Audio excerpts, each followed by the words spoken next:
Back to my channel. तर आज आपण जे सिरप बघणार आहोत त्याचं नाव आहे कपडूस DX सिरप.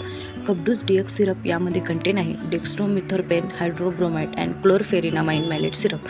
डेक्स्ट्रोमिथोर्पेन हायड्रोब्रोमाइड हे 10 mg असते आणि क्लोरफेरिनामाइन मॅलेट 4 mg असते.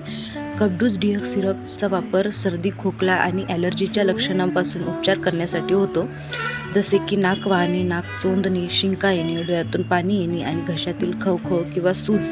हे सिरप सुखी खोकला कमी करते, कारण यात असलेले औषध मेंदूतील खोकल्याच्या केंद्राला दाबते आणि ॲलर्जी त्रास कमी करते, ज्यामुळे श्लेष्मा पातळ होऊन खोकला बाहेर टाकणे सोपे होते.